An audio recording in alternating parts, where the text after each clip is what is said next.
Programme है सामीन हवा की बेटियां और इस वक्त हमारे साथ मौजूद हैं डॉक्टर साइमा जो कि ख़वातीन के अमराज की माहिर हैं। डॉक्टर साइमा ने हमें पहले प्रोग्राम में बहुत अच्छी बातें ख़वातीन के बारे में बताई हैं और ऐसी घरेलू ग़िज़ाओं के बारे में बताया है जिसको खाने के बाद हमें किसी दवाई की ज़रूरत नहीं होती। और ऐसी ही बहुत सी बातें आज भी हम डॉक्टर साइमा से करेंगे। डॉक्टर साहब, आपकी तशरीफ़ आवरी का बहुत शुक्रिया। जी, बहुत शुक्रिया कि आपने हमें बुलाया और अब मौका देते रहते हैं लोगों की खिदमत करने का अपने साथ-साथ।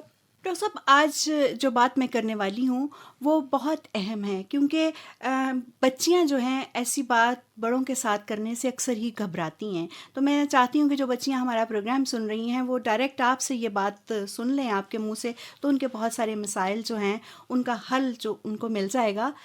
वो यूँ है डॉक्टर साहब कि जब बच्चियाँ जवान होती हैं, माहवारी की उम्र में आ जाती हैं, तो वो ये बात करते हुए दूसरों से घबराती हैं। बहुत शदीद किस्म का दर्द महसूस होता है उनको, जिसके लिए वो मुख्तलिफ़ अद्वियात का अपने आप से इस्तेमाल कर लेती हैं कि ये दवाई दर्द की है, खा ली, वो चाहे किसी किस्म की भी जी, दर्द जी। की हो, हाँ वो जी। दवाई खा लेती हैं ताकि उनको कुछ आराम मिले क्योंकि वो जी, बड़ों से बात करते हुए घबराती हैं। तो जी। आप मुझे बताएं कि जब ये लड़कियां माहवारी के दौरान दर्द महसूस करती हैं तो उसका हल क्या है? असल में ये एक नेचुरल पेन है, इसको ऐसे कहना कुदरती चाहिए। दर्द हाँ है जी, कि कुदरती हाँ हाँ। दर्द है और जो हर माँ, हर लड़की को तकरीबन बर्दाश्त करना पड़ता है। जी जी। उसमें ये है कि हम इसको कम कर सकते हैं और जब कोई लड़की जितनी हेल्दी होगी, जितनी सेहतमंद होगी, वो इस दर्द का कम शिकार होती है। अच्छा जी, कमज़ोरी से मतलब ये कमज़ोरी दर्द ज़्यादा जितनी होती ज़्यादा है। कमज़ोरी होगी, जितनी ज़्यादा एनेमिक यानी खून खून की की कमी कमी। होगी और जितने ज़्यादा बॉडी में और कॉम्प्लिकेशन मसाइल होंगे, उतनी ज़्यादा ये दर्द ज़्यादा होगी। जी।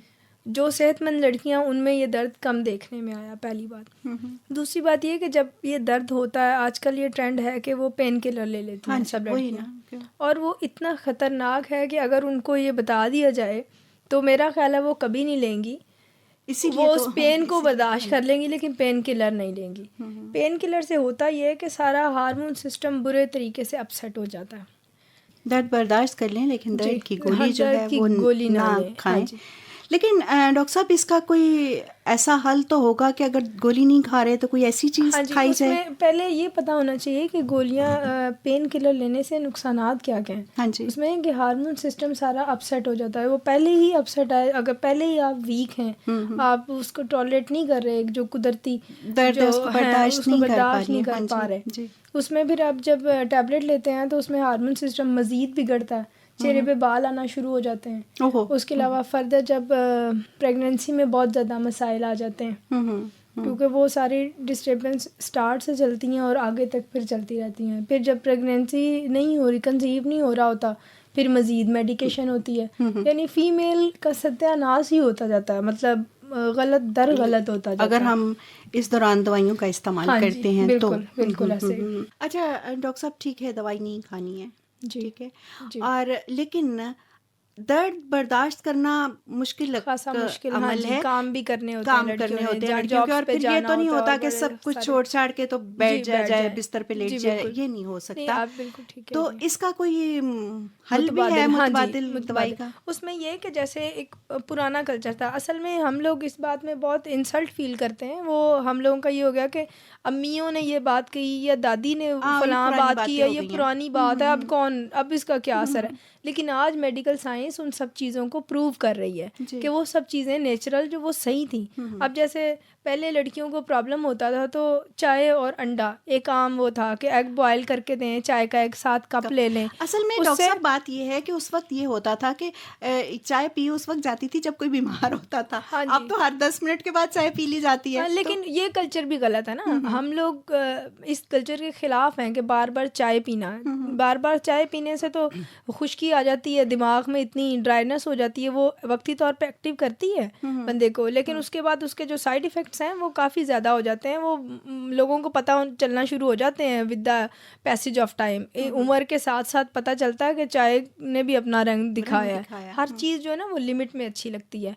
अब मैं आपको बता रही थी कि जब पीरियड पेन में एक आम ये होता था, और अब भी उसका बहुत अच्छा असर है कि आप अंडा एक लें, एग बॉईल करें, साथ चाय का 1 कप हो वो लें, उससे काफ़ी अच्छा रिलीफ मिल जाता है वक्ती तौर पे। आप दिन में 2 दफ़ा भी ले सकते हैं, सुबह शाम ऐसा कर लें, क्योंकि एग जो है वो प्रोटीन है, जी। ठीक है ना। आप जब उसको चाय के साथ लेते हैं तो वो गरम मशरूब है, अंदरूनी ठीक है ना, कमजोर। वो जाके रिलीफ देता है पेन को, और बाकी भी बॉडी की रिक्वायरमेंट पूरी करता है, विटामिन और ये वो सारा जो होता है एग में।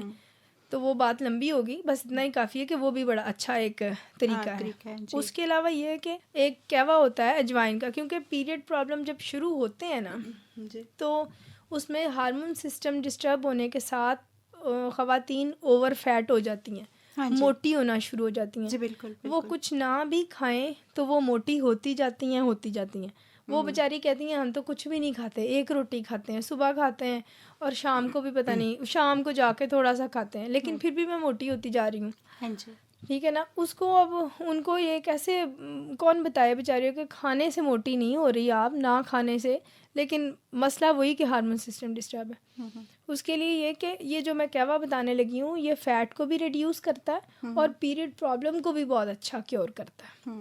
उसमें ये कि अजवाइन तो सबको पता होता है, अजवाइन के बारे में सबको पता है, मछली की स्मेल ख़त्म करने के लिए भी यूज़ होती है और भी बहुत सारे कुकिंग में इस्तेमाल की जाती है अजवाइन। हाँ जी बिल्कुल। आप 1 टीस्पून अजवाइन लें, उसमें चाय का 1 चम्मच चाय का, अजवाइन। हाँ जी, 1 चम्मच अजवाइन लें, जी। उसमें 3 कप पानी डालें, उसको 2-4 उबाले दिलाएं, मतलब 1/2 कप उसका बॉइलिंग में वो सारा चला जाए, 2.5 कप बच जाने चाहिए जी। और उसको आप नॉर्मल, मतलब बहुत ठंडा नहीं होने देना, ना बहुत गर्म हो, नीम गर्म, हाँ नीम गर्म से थोड़ा, जैसे चाय हम लोग पीते हैं अच्छा। वो चाय की तरह आपने उसको कप में डालना और उसमें 1 टीस्पून जो है ना वो आप शहद का उसमें ऐड कर सकते हैं, हनी का। अच्छा। उसके अलावा जब आपने फ़ैट के लिए ये कहवा जौन सा है ना, ये पीरियड पेन को बहुत रिलीफ देता है, लिवर को वॉश करता है। ये जो अजवाइन है ना इसके बहुत सारे फंक्शन हैं। डेंगू में भी अजवाइन को दिया जाता है, मतलब उसके साथ मेडिकेशन के साथ, मतलब इसका एलोपैथी में कोई ऐसा डेंगू का वैसा क्योर करें, ये करें, वो करें, साथ डाइट दें, ये मतलब वो लंबा है, वो मौजू से हट जाएगी बात। तो अजवाइन के अपने बड़े सारे फंक्शंस हैं, ठीक है ना। जब हम अजवाइन का कहवा देते हैं तो उसमें बहुत रिलीफ मिलता है पेशेंट को। और उसके अंदर अगर हम ये जो सब्ज़ चाय है, हाँ जी, वो अगर हम ऐड कर लें, जब उबाला आ जाए चाय, वो कहवा बन जाए और एंड पे हम ये जो ग्रीन टी होती है उसके पत्ते डाल दें, वो भी आधा चम्मच, ज़्यादा नहीं, आधा चम्मच वो डालें और उसको ढक दें। 2-4 मिनट बाद वो अपना कलर उनका आ जाएगा, दोनों का वो मिक्सचर जो है वो पिए आप। उसमें आपका, अगर आप डेली का 1 कप लेते हैं उसमें फ़ैट नहीं बनेगी, ठीक है ना, फैट नहीं बनेगी कभी भी, और बल्कि मोटापा कम होना शुरू हो जाता है ग्रेजुअली, और साथ में पीरियड प्रॉब्लम और वो सारे पेन्स तो ठीक होती है, हाँ जी, मसला हल हो जाता है। ये नेचुरल है, इसमें कोई साइड इफ़ेक्ट नहीं आएंगे। अच्छा डॉक्टर साहब, एक और बहुत बड़ा मसला है लड़कियों का, ये होता है कि जब माहवारी शुरू होती है तो 5-7 दिन उसके होते हैं, फिर ये होता है कि आहिस्ता आहिस्ता वो दिन कम होना शुरू हो जाते हैं, और मैंने तो बाज़ लड़कियों से ये भी शिकायत सुनी है कि 1 दिन सिर्फ हमें माहवारी का रहता है और अगले दिन हम ठीक हो जाते हैं। तो इसकी क्या वजह है? असल में माहवारी के बारे एक आम कंसेप्ट ये है कि 7 डेज़ यानी 7 दिन मुसलसल ब्लीडिंग रहेगी तो जी हमारी माहवारी नॉर्मल है, आमतौर पर ये बताया जाता है। हालांकि ऐसा नहीं होता, जी ऐसा नहीं होता, ऐसा नहीं होना चाहिए। जब माहवारी शुरू होती है तो पहले 3 दिन के बाद ग्रेजुअली ब्लीडिंग को कम होना चाहिए, 7th डे पे उसको ख़त्म हो जाना चाहिए। लेकिन अगर किसी भी फीमेल को 3 दिन प्रॉपर पीरियड आ जाते हैं, फर्स्ट 2 डेज और तीसरे दिन 3 दिन भी पीरियड आ जाए ना, तो परेशानी की कोई बात नहीं है, वो फीमेल नॉर्मल है, खुद को नॉर्मल उसे कंसीडर करना चाहिए। लेकिन अगर 1 दिन आ रहे हैं तो 1 दिन आ रहे हैं ना टाइम पे, लेकिन ये गौर करना उस वक्त चाहिए कि वो उसमें CBC की कमी हो गई, यानी सुर्ख खून की कमी हो गई है ना, ब्लड होगा तो वो आएगा ना, ऐसे थोड़ी कि वो मतलब उसमें पहले ही वो अनेमिक है, खून बिल्कुल उसमें है ही नहीं और वो 7 डे उसको ब्लीडिंग होती रहे, ऐसा पॉसिबल नहीं है। अगर ऐसा है तो वो इंतहाई शदीद एबनॉर्मेलिटी में आएगा, ठीक है ना। इसलिए अपनी खुराक का ध्यान रखें, पुदीने का कहवा पिएं, जैसे बताया फ्रेश मिंट जो हाँ जी, ताज़ा हाँ जी, पुदीने का हाँ जी। कहवा पिएं, वो आयरन की कमी भी पूरी करेगा और पीरियड प्रॉब्लम भी सॉल्व करेगा। और उसके अलावा अजवाइन का कहवा भी पिएं। तो ये 2-3 जो सप्लीमेंट, फूड सप्लीमेंट आप इनको कह सकते हैं, वो आप लेंगे तो बहुत अच्छे उसके रिज़ल्ट आएंगे। और जिन ख़वातीन को गुस्सा ज़्यादा आता है, मैं वो फोलिक एसिड ले सकती हूँ, वो विटामिन होता है। फोलिक एसिड की कमी से भी बहुत ज़्यादा गुस्सा आता है। गुस्से पे खासा स्ट्रेस है हाँ जी। क्योंकि खवातीन को वाकई आता आता है। बहुत ज़्यादा, क्योंकि वो बेचारी सफ़र बहुत कुछ करती है ना, बर्दाश्त बहुत कुछ उनको करना पड़ता है, घर की चीज़ें भी मैनेज करना, बाहर को भी मैनेज करना, बच्चों को भी देखना। तो फिर जब उनकी भी तवक्कात होती हैं, जी, जब वो तवक्कात पूरी नहीं होती हैं, तो फिर उसका इजहार फिर गुस्से में ही होना गुस्से की होता है ना। सूरत में निकलता है। वो ये नहीं कहती कि भाई मेरी तारीफ़ करो, मैंने जो काम किया अच्छा, उसको भी अप्रिशिएट कर दो, हाँ जी। ठीक है ना। और मेल को हमारे यहाँ पे ना इखलाकी तरबियत की बेहद कमी है। ना बताया जाता है कि ख़वातीन को आपने कैसे अप्रिशिएट करना है, और ना ही ख़वातीन को बताया जाता है कि जो अगर मर्द मेहनत कर रहे हैं, काम कर रहे हैं, तो उनको उसकी भी कैसे हौसला अफजाई उनकी कर भी दो। हौसला अफजाई आपने करनी है। वो तब सब एक दूसरे पे ये उस चक्कर में होते हैं कि उसने मुझ पे एहसान नहीं किया, वो कहेगी कि उसने मुझ पे कोई एहसान नहीं किया। हम लोग जनाब मैं ज़्यादा सुपीरियर हूँ, वो कहेगा मैं ज़्यादा सुपीरियर हूँ। बस इस चक्कर में काम काफ़ी सारा ख़राब हो जाता है जी। जी बिल्कुल बिल्कुल ठीक बात की है डॉक्टर साहब। डॉक्टर साहब, बातें तो ऐसी हैं जो कि हम शुरू कर लें तो वो ख़त्म होने का नाम ही नहीं लेती हैं, लेकिन प्रोग्राम का वक्त जो है वो ख़त्म हो जाता है। तो आज भी प्रोग्राम का वक्त ख़त्म हुआ चाहता है। हम अपने सामीन से इजाज़त लेना चाहेंगे। अगले प्रोग्राम में उनसे फिर मुलाकात होगी। तब तक खुदा हाफिज़। खुदा हाफिज़ जी, मेरी तरफ से भी।